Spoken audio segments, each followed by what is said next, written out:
Hello students, काफी वक्त बाद आज आपसे फिर मुलाकात हो रही है आपकी एक नई क्लास के लिए। हम आज डिस्कस करेंगे अपनी इम्पोर्टेंट क्लास पैसिव वॉइस। बहुत वक्त हो गया है आपसे क्लास नहीं ले पाया, मैं कुछ समय नहीं मिल पा रहा था मुझे, बट आज आपकी क्लास लेकर मैं बहुत अच्छे से आया हूँ। काफी इंपॉर्टेंट चैप्टर हम डिस्कस करेंगे आज पैसिव वॉइस का, और हम उसके कुछ रूल्स जानेंगे, एग्जाम्पल के साथ जानेंगे।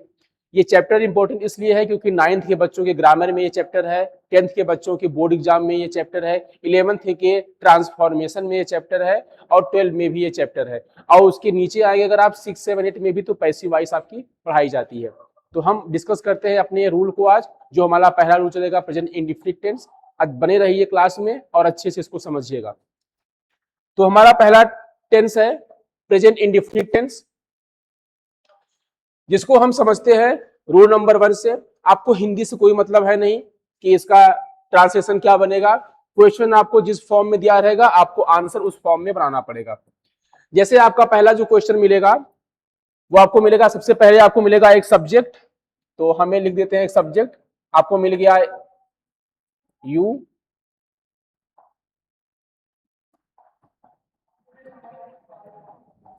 आपको मिल गया यू सब्जेक्ट के रूप में।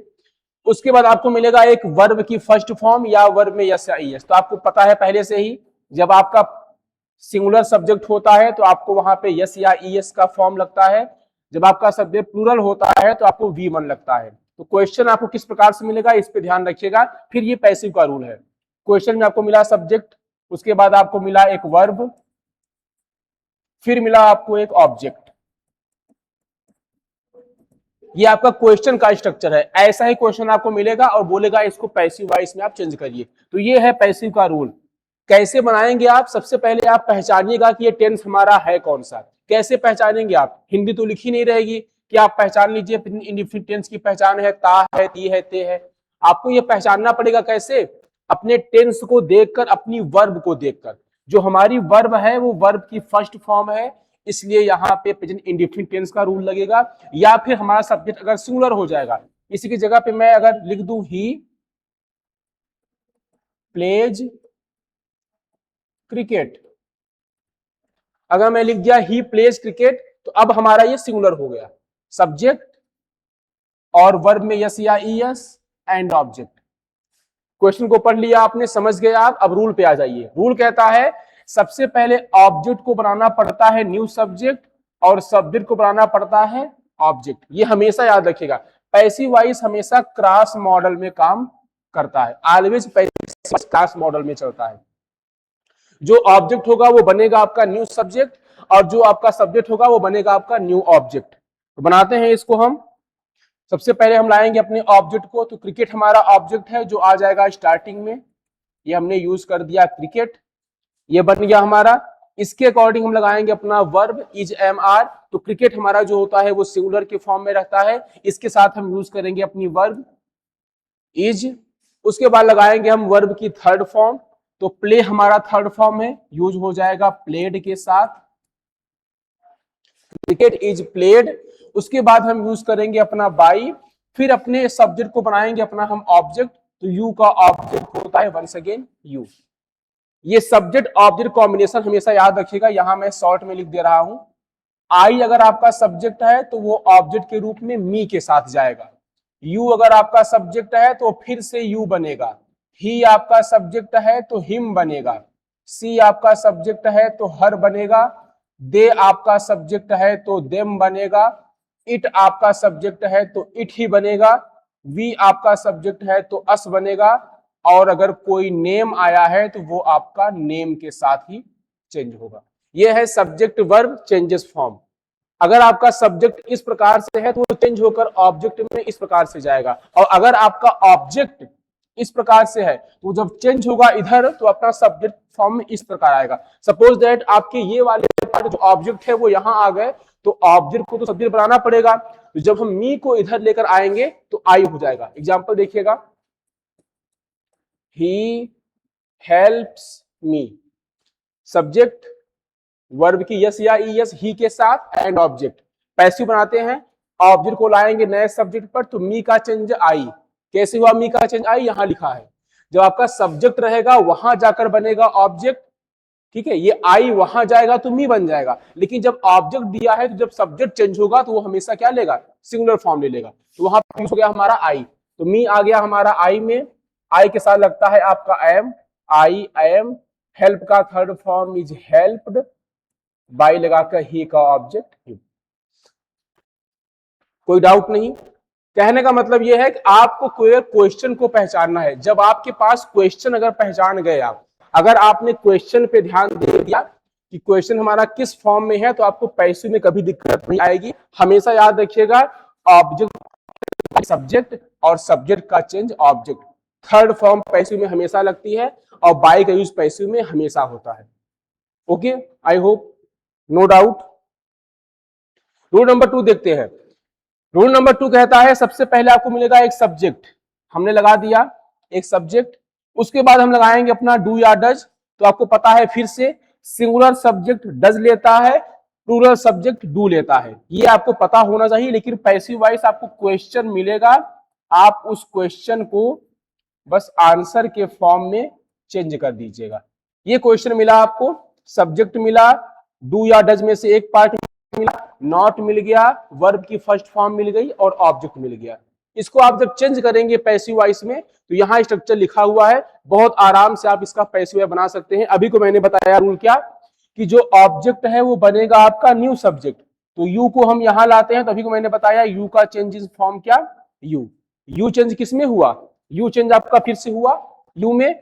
उसके बाद हम इसको वापस चेंज करें तो यू हो गया, फिर इज एम आर में से हमें एक पार्ट लगाना है, यू के साथ क्या लगता है आपका आर, यू आर। उसके बाद नॉट को हम उतार दिए, यहां पर नॉट आपका उतर गया। उसके बाद वर्ब की थर्ड फॉर्म, कॉल का third form is called, by लगाकर हमने आई को भेज दिया यहां पर मी। कहने का मतलब यह है, क्वेश्चन आपको मिला सब्जेक्ट, फिर आपको मिला डू या डज में से एक पार्ट, फिर आपको मिला नॉट, फिर आपको मिला वर्ब की फर्स्ट फॉर्म, फिर आपको मिला ऑब्जेक्ट। पैसिव बनाते समय क्या करेंगे, हम उस ऑब्जेक्ट को चेंज कर देंगे, उस ऑब्जेक्ट को लाएंगे स्टार्टिंग में, तो यू हो गया हमारा चेंजिंग यू में फिर से, क्योंकि यू का ऑब्जेक्ट सब्जेक्ट यू ही होता है। यू के अकॉर्डिंग लगाएंगे हम इज एम आर, यू के साथ आपका हमेशा आर आता है। उसके बाद आप नॉट को उतार देंगे, स्ट्रक्चर को बस फॉलो करना है आपको, केवल स्ट्रक्चर को फॉलो करिए, आपका आंसर बन जाएगा। वर्ब की थर्ड फॉर्म लगा दीजिए, बाई लगाकर अपने सब्जेक्ट को बना दीजिए आपका ऑब्जेक्ट, आराम से आपका पैसिव बन जाएगा। आप केवल क्वेश्चन की पहचान पर फोकस रखिएगा। क्वेश्चन की पहचान आपको पता है कि डू नॉट डज नॉट आने पर इज एम आर नॉट लगता है, थर्ड फॉर्म सभी पैसिव में लगती है, बाई सभी में लगता है, सब्जेक्ट का ऑब्जेक्ट एंड ऑब्जेक्ट का सब्जेक्ट हर टेंस में होता है। केवल आपको ध्यान रखना है अपनी वर्ब पर कि इस टेंस में क्या वर्ब लगती है। डू आने पर इज एम आर, V1 आने पर भी इज एम आर, या यस आने पर भी is am are. I hope आप समझ गए होंगे। रूल नंबर 3 देखते हैं इसका। रूल नंबर 3 कहता है कि आपको सबसे पहले, रूल नंबर 3 कहता है कि आपको सबसे पहले एक ऑब्जेक्ट डू या डज मिलेगा। ठीक है, आई होप आप इस एग्जांपल को लिख चुके होंगे और आप समझ रहे होंगे। रूल को देखते रहिएगा, एग्जांपल कई प्रकार के एग्जांपल मिलेंगे आपको, मैं एग्जांपल एक साथ तीनों के बता दूंगा, फिर आप उसको नोट कर लीजिएगा। अभी आप रूल को पहले समझते रहिए। रूल नंबर 3 कहता है सबसे पहले आपको मिलेगा डू या डज। इस बार सबसे पहले हम डज को लगा देते हैं, उसके बाद लगा देते हैं एक सब्जेक्ट, लगा दिया मैंने यहाँ पे सी। उसके बाद लगा देते हैं वी, फिर लगा देते हैं हम object food, does she cook food. और मैंने कहा इसको आप पैसिव वॉइस में चेंज करिए। बहुत आराम से आप समझ गए। आपको केवल स्ट्रक्चर पता रहे, अगर आपको रूल पता है डू या डज आने पर हमें क्या लगाना है, तो कभी आप पैसिव गलत नहीं करेंगे। और पैसिव बहुत इंपॉर्टेंट है, 9th में 2 नंबर का आता है, 10th में 2 नंबर का आता है, 11th में 2 नंबर का एंड 12th में 2 नंबर का। आगे भी अगर आप तैयारी करेंगे अपने इंग्लिश सब्जेक्ट को लेकर, तो आपको हर कॉम्पिटिटिव एग्जाम्स में ग्रामर के पार्ट में पैसिव वॉइस आपको जरूर मिलेगा। रूल आपने पहचान लिया, डू डज आने पे क्या लगाते हैं इज एम आर, पर आपको लगाना कैसे है ये ट्रिक जरूर याद रखिएगा। जब आपको डू डज स्टार्टिंग मिल जाए तो आपको ये आइडिया अगर ना आए कि हम क्या लगा दें, क्योंकि आप हड़बड़ाहट में जब आप इसको चेंज करेंगे तो आप कुछ भी लगा सकते हैं। तो याद रखिएगा सबसे पहले अपने ऑब्जेक्ट को चेंज कर दीजिए, जो आपका ऑब्जेक्ट है उसको आप पहले न्यू सब्जेक्ट बना दीजिए। फूड एक नेम है, उसमें तो कोई बदलाव होगा नहीं, प्रोनाउन में चेंजेस होता है, नेम हमेशा नेम में रहता है। फूड को हमने बदल दिया फूड में। अब न्यू सब्जेक्ट हमारा जब लग गया है तो इसके अकॉर्डिंग अपनी वर्ब अब हम यूज कर सकते हैं। तो फूड आपका सिंगुलर है, सिंगुलर क्या लेगा अपने साथ, इज लेगा, इज फूड वर्ब की थर्ड फॉर्म, कुक आपका वर्ब है, third form is cooked, by लगाकर सब्जेक्ट का ऑब्जेक्ट, सी का ऑब्जेक्ट इज हर। आपको करना कुछ नहीं है, केवल इतना ध्यान देना है कि हमारा टेंस कौन सा है और हम कौन सी वर्ब लगाएं। 2 3 10 एक्सरसाइज करते करते आपके दिमाग में थर्ड फॉर्म बाई का यूज आ जाएगा, सब्जेक्ट का ऑब्जेक्ट क्या बनता है, ऑब्जेक्ट का सब्जेक्ट क्या बनता है, ये भी आपको समझ में आ जाएगा। केवल वर्ब पे ध्यान रखिएगा कि डू या डज आने पर इज एम आर लगता है, और यस या ईएस आने पर भी इज एम आर लगता है, और V1 आने पर भी इज एम आर लगता है। इतना आपको आइडिया अगर है तो आपका पैसिव वॉइस कभी गलत नहीं जा सकता है, ये 100% गारंटी है। ठीक है, तो आई होप आप इन तीनों रूल को समझ गए होंगे। ये 3 रूल आपको आज पढ़ाए गए हैं। अब इन तीनों को हम एग्जांपल देख लेते हैं क्रम से, जिससे आपको आइडिया मिल जाए और आप उनको नोट भी कर ले। पहला एग्जांपल देखते हैं हम यहीं पर। इस बार मैंने लिखा वी, उसके अकॉर्डिंग मैंने लगा दिया V1 टीच, फिर लगा दिया हमने एक ऑब्जेक्ट। हमने कहा इसको पैसिव चेंज करिए, सब्जेक्ट V1, क्योंकि V हमारा प्लूरल है तो अपने साथ V1 लेगा, यस या ईएस नहीं लेगा, फिर आ गया एक ऑब्जेक्ट। इसको पैसिव चेंज करना है तो रूल कहता है सबसे पहले ऑब्जेक्ट को बनाइए अपना न्यू सब्जेक्ट, तो देम का changing form is they. Them change हो गया, दे में दे के साथ लगाना है हमें अब EJMR, तो दे के साथ क्या आता है आर, वर्ब की थर्ड फॉर्म, टीच का third form is taught, by subject का ऑब्जेक्ट, वी का ऑब्जेक्टिव फॉर्म इज अस। ठीक है, केवल और केवल आपको ध्यान देना है अपने चेंजिंग में, मैं समझा रहा हूं उसको समझते रहेंगे, आप खुद से बना लेंगे आप 1-2 एग्जांपल अगर, तो आपका आराम से बन जाएगा। ठीक है, आपको करना कुछ नहीं है, क्वेश्चन को देखिए जो मैंने स्ट्रक्चर लिखा है, फिर आंसर के स्ट्रक्चर पे आप उसको सेट कर दीजिए। ठीक है, रूल नंबर 2 का एग्जांपल देखते हैं। मैंने लिखा मोहन, मोहन एक सिंगुलर है, इसके साथ डज नॉट आएगा, डज नॉट, उसके बाद लगाएंगे अपना हम वर्ब हेल्प, उसके बाद लगाएंगे अपना हम ऑब्जेक्ट द पुअर। ये हमने क्वेश्चन लिखा, इसको चेंज करना है हमें पैसिव वॉइस में। आपके दिमाग में आइडिया क्या आया, टेंस। ठीक है, क्वेश्चन आपको मिलेगा, आपके दिमाग में आएगा आइडिया क्या कि टेंस कौन सा है और हम कौन सी वर्ब लगाएं।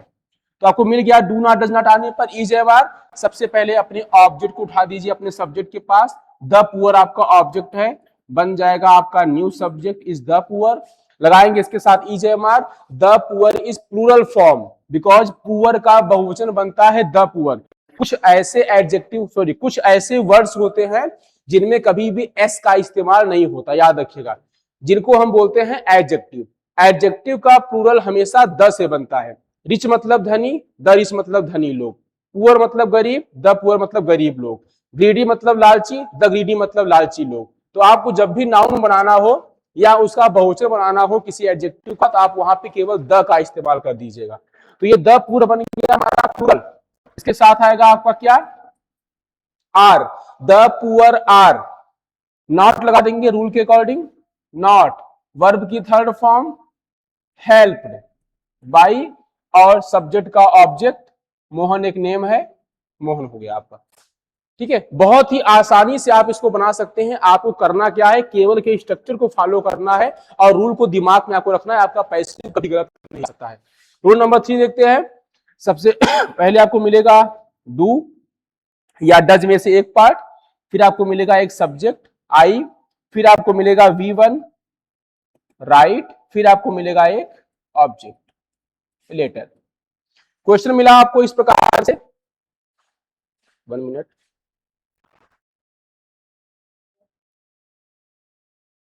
क्वेश्चन मिला आपको इस प्रकार से, आपको मिला डू डज, फिर मिला आपको सब्जेक्ट, फिर मिला आपको V1, फिर मिला आपको एक क्या ऑब्जेक्ट। ठीक है, ये आपको दिखाई पड़ा स्ट्रक्चर। क्या करेंगे, इसको हम पैसिव चेंज करेंगे। सबसे पहले अपने हम EJMR को लाएंगे, तो EJMR को हम लाएंगे, लेकिन क्या करेंगे सबसे पहले अपने हम ऑब्जेक्ट को बदलेंगे सब्जेक्ट में। तो आ लेटर को हम ला दिए स्टार्टिंग में और इसके अकॉर्डिंग लगा दिया क्या हमने इज। आप क्वेश्चन में देखकर भी अपने वर्ब को पहचान सकते हैं कि हाँ यहाँ पे कौन सी वर्ब आई है। बट अगर आपको दिक्कत हो रही है तो आप सबसे पहले अपने टॉपिक को चेंज कर दीजिए, फिर अपनी वर्ब लगा दीजिए। इज हो गया, आपका बन गया नया सब्जेक्ट अ लेटर, V3 लगाएंगे, राइट का third form is written, is a letter written, by लगाकर ऑब्जेक्ट को भेजा, सब्जेक्ट को भेजा हमने, आई का फॉर्म इज मी। तो आपको केवल करना इतना है, आप रूल को फॉलो करिए। अगर आपको रूल का आइडिया है कि डू डज आने पर EJMR, V1 आने पर EJMR, यस या ES आने पर EJMR, तो कभी आपका पैसिव वॉइस गलत नहीं होगा। इन 3 रूलों के साथ हम आज क्लास को समाप्त करेंगे। उसके पहले आपको हम सब्जेक्ट और ऑब्जेक्ट के बारे में कुछ बता दें जो आपको पता होना चाहिए। अगर आपका सब्जेक्ट ही है तो वो हिम के फॉर्म में चेंज होगा। अगर आपका सब्जेक्ट सी है तो वो हर के फॉर्म में चेंज होगा। सब्जेक्ट अगर आई है तो मी के फॉर्म में चेंज होगा। सब्जेक्ट अगर यू है तो यू के फॉर्म में चेंज होगा। सब्जेक्ट वी है तो अस के फॉर्म में, दे है तो देम के फॉर्म में, इट है तो इट के फॉर्म में, और कोई नेम है तो नेम के फॉर्म में। जैसा कि मैंने अभी आपको कई एग्जांपल में बताया। ये सब्जेक्ट वर्ब और ऑब्जेक्ट का चेंजेस हमेशा याद रखिएगा, स्क्रीनशॉट आप ले सकते हैं जिससे आपको ये हमेशा पता रहे। अगर आपको पहले से पता है तो बहुत अच्छा है। आप इस टेंस पे ध्यान रखिएगा, प्रेजेंट इंडेफिनिट टेंस पे इतना ध्यान रखिएगा कि आपको केवल वर्ब के बारे में जानना है। आपको अगर वर्ब की फर्स्ट फॉर्म मिले, जैसा कि मैंने यहाँ एग्जांपल में लिखा था, आप वहां EJMR लगाकर उसका थर्ड फॉर्म लगा दीजिए। स्ट्रक्चर आपको मिल रहा है EJMR थर्ड फॉर्म। अगर आपको डू नॉट या डज नॉट मिले तो आपको क्या करना है, EJMR नॉट और थर्ड फॉर्म। स्ट्रक्चर में लिखा है EJMR नॉट थर्ड फॉर्म। अगर आपको केवल डू मिले लेकिन पहले मिल जाए, अगर डू पहले आया है तो EJMR भी पहले आ जाएगा, तो आप EJMR को पहले कर दीजिए और अपनी वर्ब को थर्ड फॉर्म में चेंज कर दीजिए। Passive voice always third form पे काम करता है, ये हमेशा याद रखिएगा। ठीक है, आई होप आप समझ गए होंगे और अपने इंडेफिनिट टेंस को आप 3 रूलों के साथ अच्छे से समझ गए होंगे। और याद रखिएगा एक बात का और, कि आपको अभी आगे के रूल्स पढ़ाए जाएंगे, इसलिए आप चैनल पर विजिट करते रहिए और सब्सक्राइब कर लीजिए। आपको पता होगा चैनल का नाम विवेक पथ क्लासेस, जिसपे मैं क्लास आपकी कंटिन्यू लूंगा और आपको वहां पे और भी मैथ्स साइंस के मटेरियल आपको मिलेंगे। आप चैनल पे जरूर विजिट करिए और अपनी क्लासेस को कंटिन्यू करिए। आपको इस चैनल पे इंग्लिश की पूरी क्लासेस मैं दूंगा, 9, 10, 11, 12 के सिलेबस की, और कुछ और एग्जाम से संबंधित क्लासेस भी मैं आपको दूंगा। बाकी आपको यहाँ पर हर प्रकार की क्लासेस मिलेगी। आप चैनल पर एक बार विजिट करिए, चैनल में क्लासेस देखिए, उसके बाद आप क्या करिए, एक काम करिएगा, एक चीज और, कि आप सब्सक्राइब करके वीडियो को शेयर जरूर करिएगा अपने दोस्तों के पास जो और क्लासेस नहीं पढ़ सकते हैं या वो नहीं क्लासेस आ सकते हैं ऑफलाइन में, तो ऑनलाइन वो क्लासेस जरूर देखें और चैनल में बने रहें। ठीक है, मिलते हैं आपसे हम अगले वीडियो में, तब तक ध्यान दीजिए और बाय।